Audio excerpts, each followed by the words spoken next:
Hello, ನಾನಿವತ್ತು ಕಾಂಗ್ರೆಸ್ ಕಡಲೆಕಾಯಿ ಬೀಜ ಮಾಡ್ತಾಯಿದ್ದೀನಿ. ಅದಕ್ಕೆ ಹಸಿ ಕಡಲೆ ಬೀಜ, ಉಪ್ಪು, ಸ್ವಲ್ಪ ಗರಂ ಮಸಾಲ, ಎಣ್ಣೆ ತಗೊಂಡಿದ್ದೀನಿ.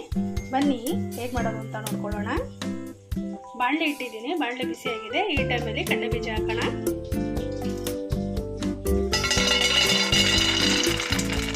ಕಡಲೆ ಬೀಜನ ಕೆಂಪುಗೆ ಹುರ್ಕೋಬೇಕು.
ಈಗ ಇದೆಲ್ಲ ಚೆನ್ನಾಗಿ ಹುರಿದಿಟ್ಕೊಂಡಿದ್ದೀನಿ.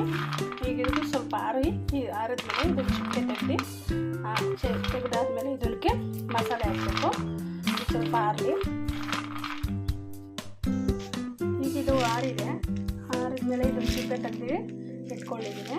ಈಗ ಇದಕ್ಕೆ ಒಗ್ಗರಣೆ ಹಾಕಿದ್ರೆ ಮುಗೀತು. ಬಾಣಲೆ ಇಟ್ಟಿದ್ದೀನಿ. ಈಗ 2 ಸ್ಪೂನು ಎಣ್ಣೆ ಹಾಕೊಳ್ಳೋಣ. ಎಣ್ಣೆ ಕಾದ್ಮೇಲೆ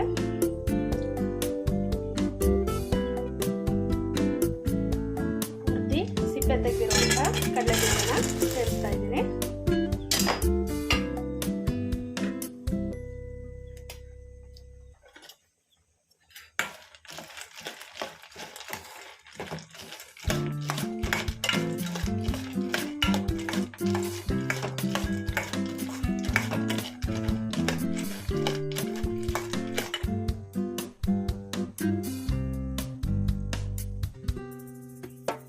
ಈಗ ಇದಕ್ಕೆ ರುಚಿಗೆ ತಕ್ಕಷ್ಟು ಗರಂ ಮಸಾಲ ಹಾಕ್ತಾ ಇದ್ದೀನಿ.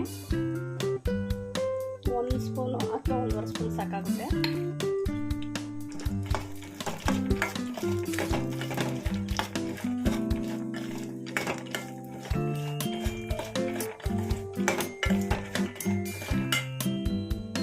ಹಾಗೆ ಇದಕ್ಕೆ ರುಚಿಗೆ ತಕ್ಕಷ್ಟು ಉಪ್ಪನ್ನ ಸೇರಿಸ್ತಾ ಇದ್ದೀನಿ.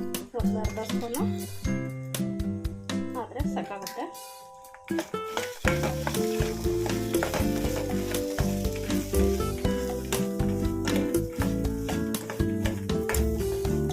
ಒಂದೆರಡು ನಿಮಿಷ ಇದನ್ನು ಚೆನ್ನಾಗಿ ಫ್ರೈ ಮಾಡಬೇಕು. ಫ್ರೈ ಮಾಡಿದ್ರೆ ಒಂದೊಳ್ಳೆ ಘಮ ಘಮ ಅಂತ ರುಚಿಯಾದ ಬಿಸಿಯಾದ ಕಾಂಗ್ರೆಸ್ ಕಡಲೆ ಬೀಜ ರೆಡಿ ಆಗುತ್ತೆ. ಇದು ನೀವು ಎಷ್ಟು ದಿವಸ ಬೇಕಾದರೂ ಇಟ್ಟು ತಿನ್ಬೋದು.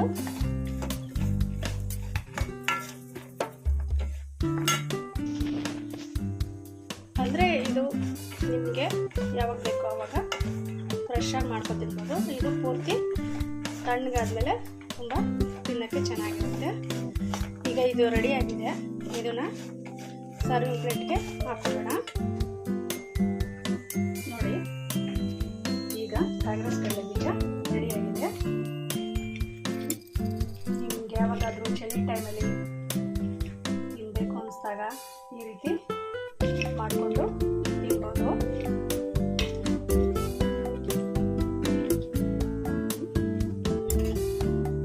ಈಗ ನೀವು ಕೂಡ ಮನೆಯಲ್ಲಿ ಮಾಡ್ಕೊಂಡು ತಿಂದು ಹೇಗಿತ್ತು ಅಂತ ನನಗೆ ಕಾಮೆಂಟ್ ಮಾಡ್ತೀರಾ ಅಲ್ವಾ? ನಿಮ್ಮ ಕಾಮೆಂಟೇ ನಮಗೆ ಪ್ರೋತ್ಸಾಹ ಅಂತ ತಿಳಿಸ್ತಾ ನಾನು ಈ ವಿಡಿಯೋನ ಇಲ್ಲಿಗೆ ನಿಲ್ಲಿಸ್ತಾ ಇದ್ದೀನಿ. ಎಲ್ಲರಿಗೂ ನಮಸ್ಕಾರ.